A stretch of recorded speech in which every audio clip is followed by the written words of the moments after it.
Friends, आज हम लोग प्रमुख अंतर्राष्ट्रीय सीमाएं के बारे में जानेंगे।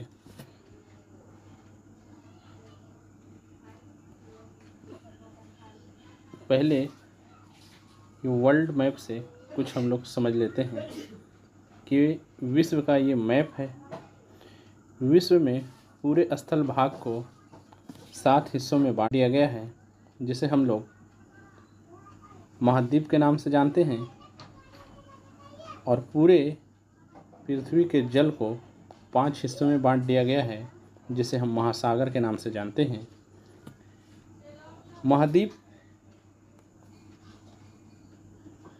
ये एरिया एशिया महाद्वीप है।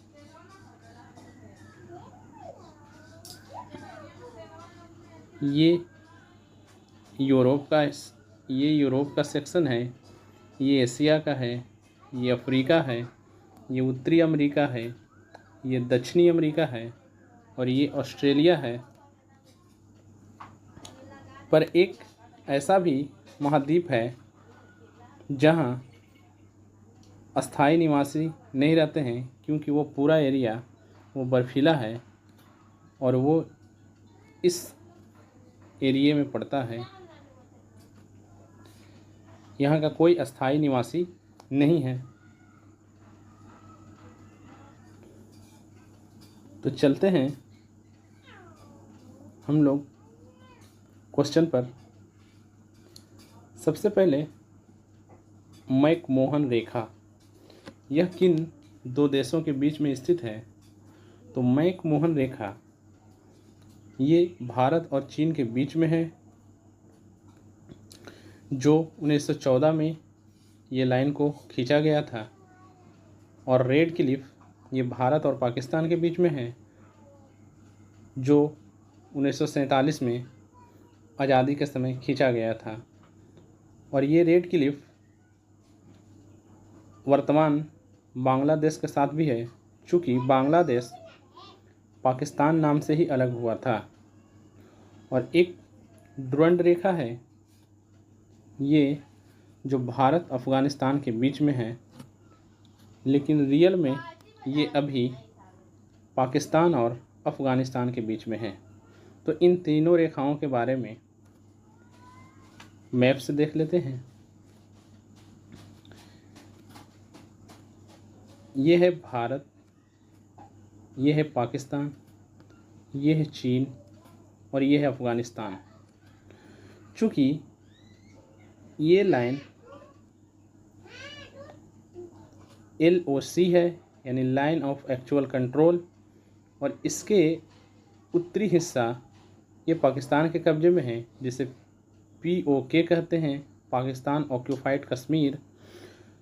तो डुरंड रेखा इसी हिस्से में मिला हुआ है, जो वर्तमान में पाकिस्तान और अफ़गानिस्तान के मध्य है।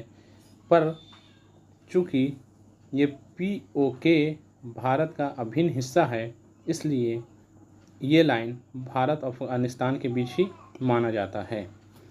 और ये सेक्शन और ये बांग्लादेश के साथ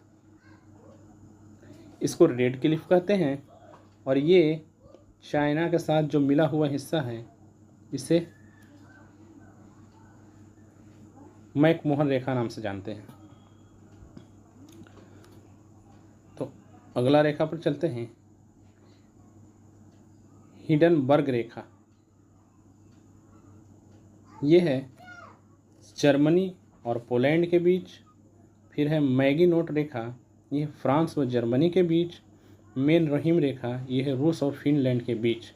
तो सबसे पहले हिडनबर्ग रेखा को देखते हैं, जो जर्मनी और पोलैंड के बीच में है।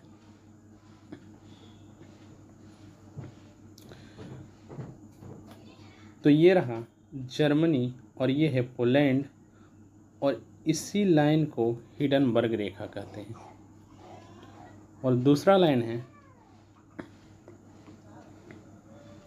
मैगिनोट रेखा, जो फ्रांस और जर्मनी के बीच में है। वो ये रहा फ्रांस और ये रहा जर्मनी। तो इसके बीच का जो ये लाइन है, इसे मैगिनोट रेखा कहते हैं। और तीसरा मेन रहीम रेखा है जो रूस और फिनलैंड के बीच में है। तो ये रूस है जो विश्व का सबसे बड़ा देश है, और फिनलैंड आप देख पा रहे होंगे ये है। तो ये जो लाइन है यही मेन रहीम रेखा है।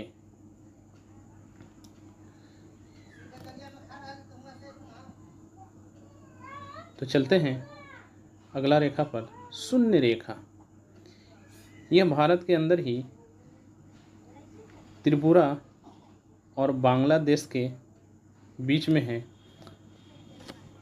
त्रिपुरा भारत का पूर्वोत्तर राज्य का एक राज्य है जो आप इस एरिया में देख पा रहे होंगे। और यही जो लाइन है इसी को 0 डिग्री लाइन के नाम से जानते हैं, या शून्य रेखा के नाम से जानते हैं। इसके बाद अगला है 17वीं समांतर रेखा जो उत्तरी वियतनाम व दक्षिणी वियतनाम के बीच में है। और 24वीं समांतर रेखा जो भारत पाकिस्तान के बीच में है, वो गुजरात वाला एरिया में।